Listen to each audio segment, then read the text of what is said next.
Welcome back, you beautiful contradiction. Yeah, you. The one they can't quite figure out. The one who walks into rooms and changes the air pressure without saying a single word. I've been waiting for you because I heard something interesting lately. Something that should make you smile in that dangerous way you do when no one's watching. They're calling you a gangster now. Not to your face, of course, never to your face, because that would require the kind of courage they pawned off years ago for comfort and conformity.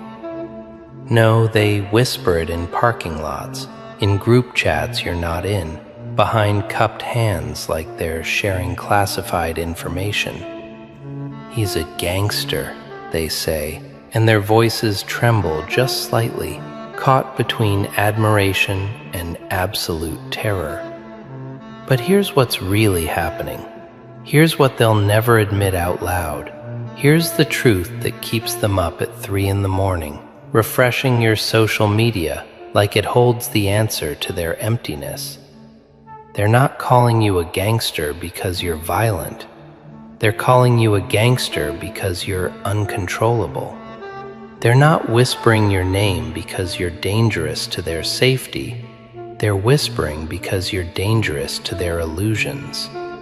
You're the living proof that their comfortable little lies about how the world works, about what's possible, about who deserves what. You're the proof that all of it is negotiable. And that terrifies them more than any weapon ever could. Let me tell you what really happened to you. And I don't mean the surface story.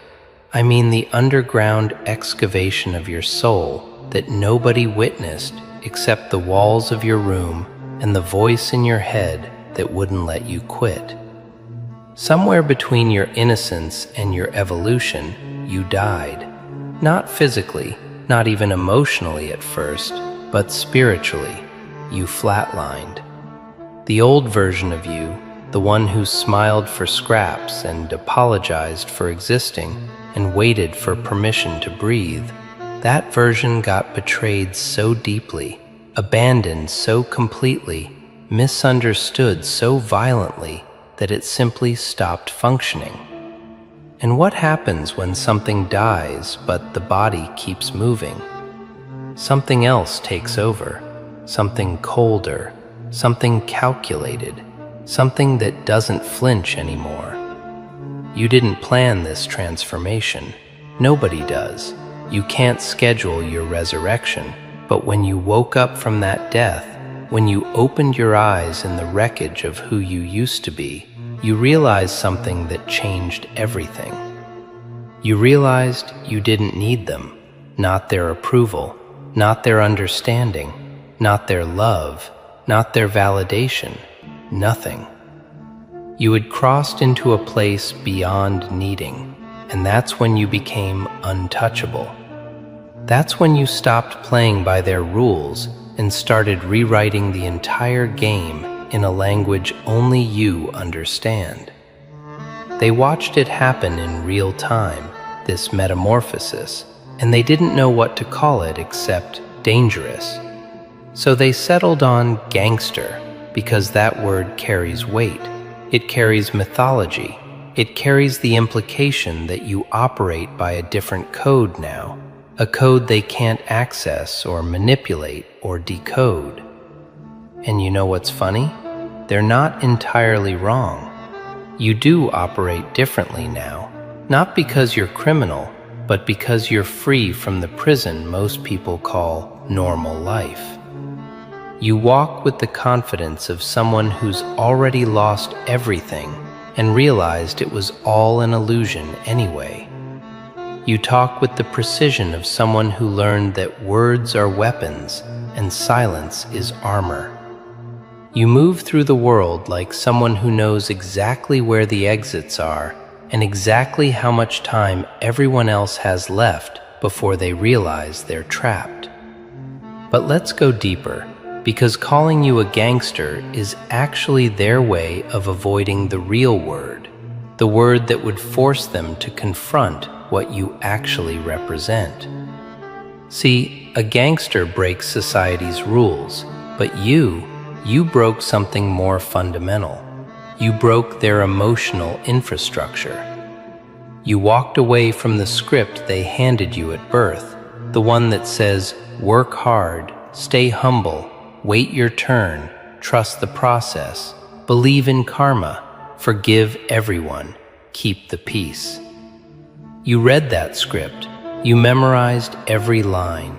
You performed it flawlessly for years until one day you realized it was written by cowards for cowards, designed to keep powerful people compliant. So you set it on fire and wrote your own. And that's not gangster energy. That's revolutionary consciousness wrapped in gentleman control. They call you cold now, don't they? They say you've changed. You're not the same person. You're harsh. You're distant. You're unforgiving. Let me translate that for you, because I speak their language fluently after years of decoding coward speech. When they say you're cold, what they mean is you don't warm yourself on their approval anymore. When they say you've changed, what they mean is you're no longer available for exploitation. When they say you're harsh, what they mean is you tell the truth and it cuts through their comfortable delusions like a blade through silk. When they say you're distant, what they mean is you're out of reach now, beyond their manipulation radius, operating at a frequency they can't tune into without short-circuiting their entire worldview. You're not cold, you're clear. You're not changed, you're awake. You're not harsh, you're honest. You're not distant, you're protected. And that combination, that lethal cocktail of clarity, consciousness, honesty, and boundaries, that's what makes you look like a gangster to people who've spent their entire lives playing it safe, coloring inside the lines, apologizing for their existence. To them, anyone who refuses to shrink looks like a criminal, because in the empire of the average, excellence is treated like treason. In the kingdom of the comfortable, growth looks like violence. In the church of conformity, authenticity is the ultimate heresy. Let's talk about that walk. You know the one I'm talking about. The walk that makes people pause mid-conversation when you enter a room. It's not arrogance, though they'll call it that because they need to dismiss what they can't embody. It's not aggression, though they'll claim you're hostile because they mistake boundaries for barbed wire. It's certainty, pure, distilled, unshakable certainty in your bones about who you are and what you're not willing to tolerate anymore. You walk like someone who's died and come back with the cheat codes, like someone who's seen behind the curtain and can't unsee the machinery. You walk like you know something they don't, and here's the secret: you do. You know that most of life is theater, elaborate performance art where everyone's pretending to be busy, pretending to be happy, pretending to be fulfilled, pretending to matter. You know that the loudest people are usually the emptiest, that the ones posting the most inspirational quotes are often drowning in quiet desperation, that the ones preaching about loyalty are frequently the first to betray when the price is right. You've seen through the masks, you've cataloged the patterns, you've studied human behavior like it's a language, and now you're fluent. And fluency gives you power they can't comprehend.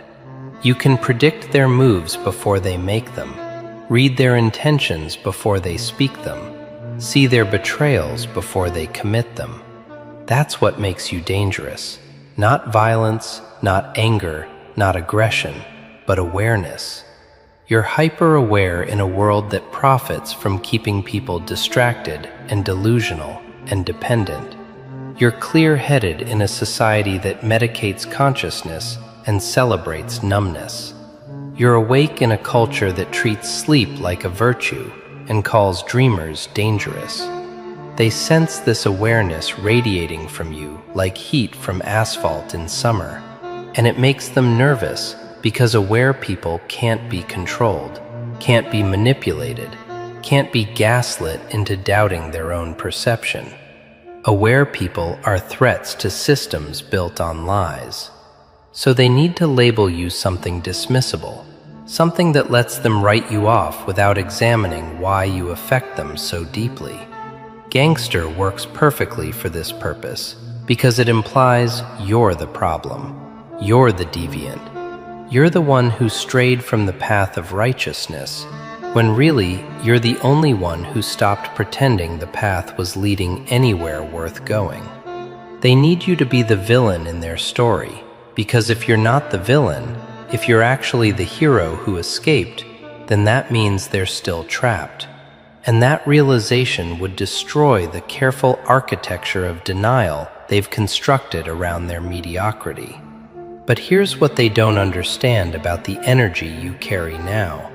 This so-called gangster energy that makes them nervous and intrigued in equal measure. It's not about intimidation, it's about immunity. You've become immune to the tactics that work on most people, immune to guilt trips and emotional manipulation and fake emergencies and crocodile tears and performative vulnerability. You've developed antibodies to their poison, and now when they try to infect you with their drama, their chaos, their need for attention disguised as crisis, it just slides right off you like water off titanium. You're coated in something they can't penetrate, a shield forged in betrayal and tempered in abandonment. They mistake this immunity for cruelty, but it's actually compassion for yourself, finally, after years of being compassionate to everyone except the person who needed it most. You realize that protecting your peace isn't selfish, it's survival. That saying no isn't mean, it's necessary. That walking away isn't cold, it's intelligent. You learn the hard way that some people don't want to be saved. They want an audience for their drowning, and you're no longer available for that role. You resign from the position of emotional firefighter, therapist without a license, savior of the perpetually struggling, and now you're just a man on a mission who doesn't have time for people who aren't on theirs. And that mission, let's talk about that for a moment, because it's important to understand what you're actually building while they're busy whispering about what you've become. You're building an empire of one, a fortress of self-sufficiency, a kingdom where the only opinion that matters is yours, and the only approval you need comes from the mirror. You're constructing a life so solid, so unshakable, so impenetrable, that when the storms come, and they always come, you're not scrambling for shelter. You are the shelter. You're not looking for rescue. You are the rescue. You're not hoping someone will save you. You're becoming someone who doesn't need saving. This is what gangster energy actually is, in its purest form.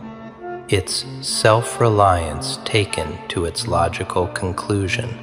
It's the understanding that you are your own cavalry, your own backup, your own plan B, your own emergency contact. It's the bone-deep knowing that if everything falls apart tomorrow, if everyone walks away, if every door closes, if every bridge burns, you'll be fine because you've already survived worse with less.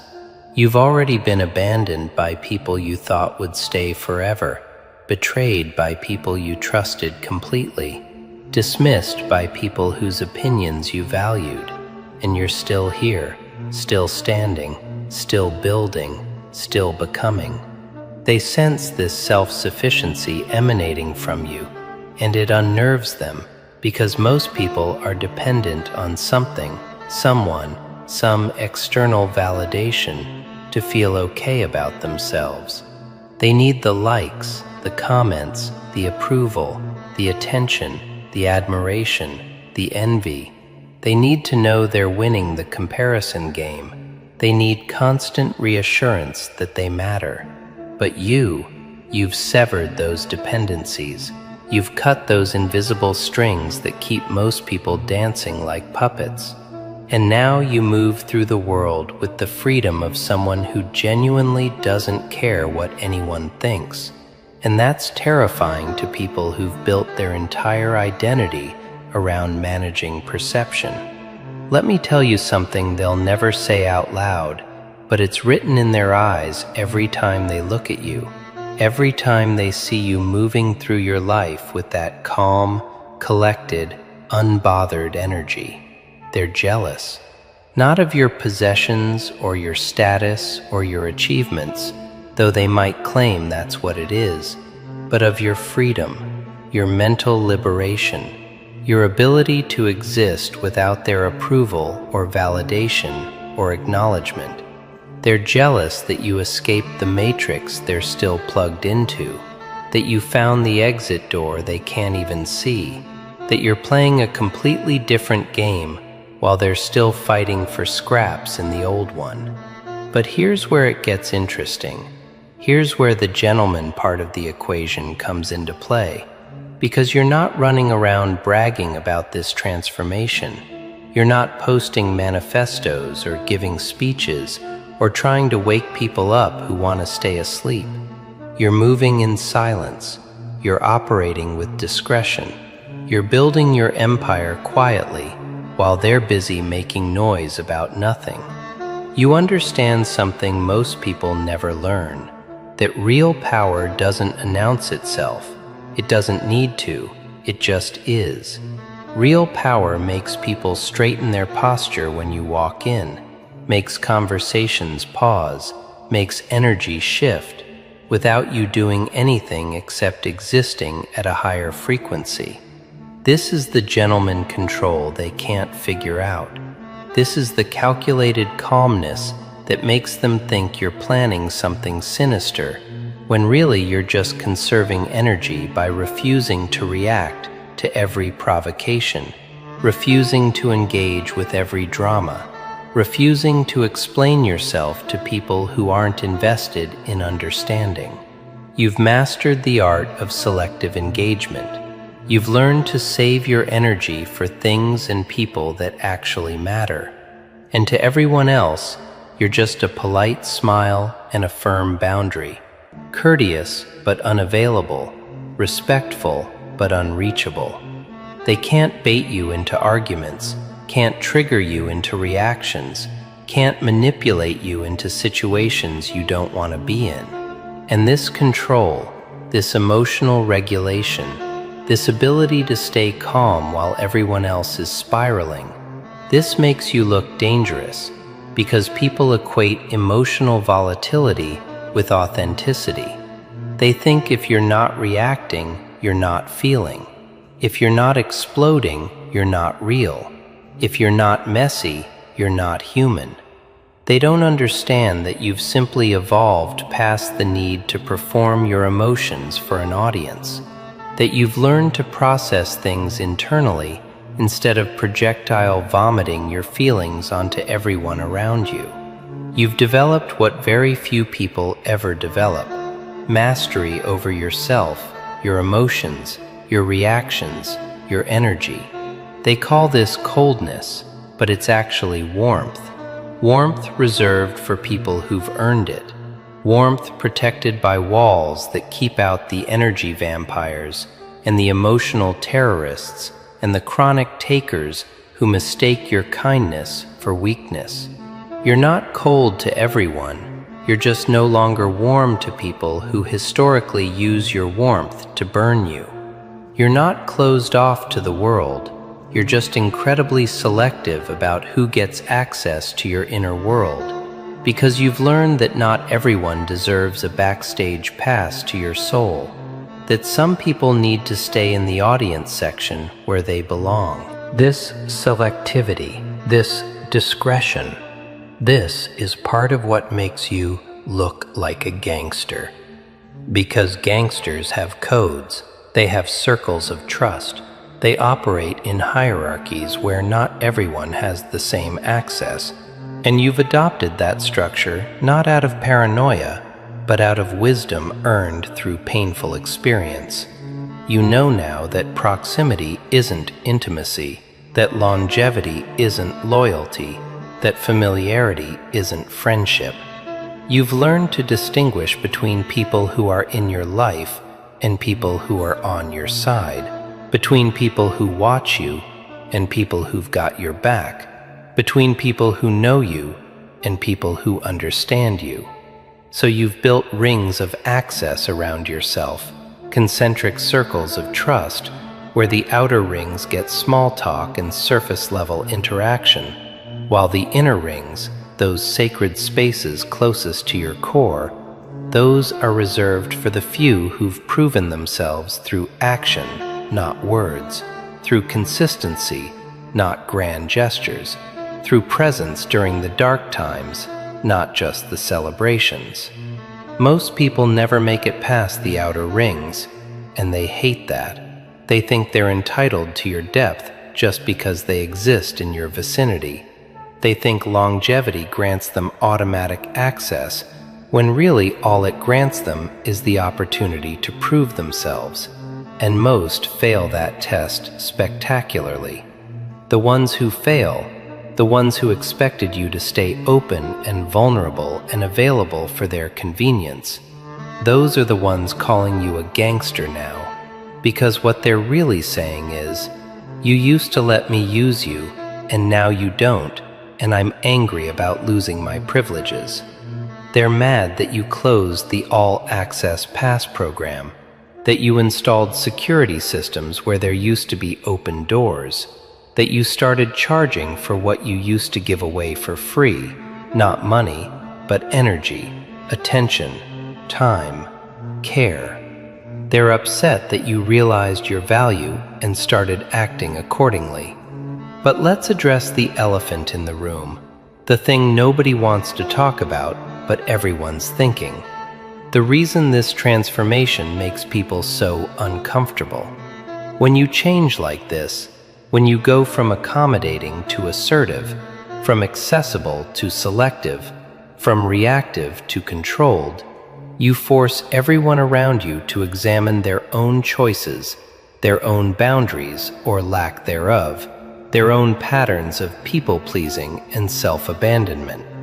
Your transformation becomes a mirror they can't avoid, and what they see reflected back makes them deeply uncomfortable, because it highlights their own stagnation, their own cowardice, their own inability to prioritize themselves.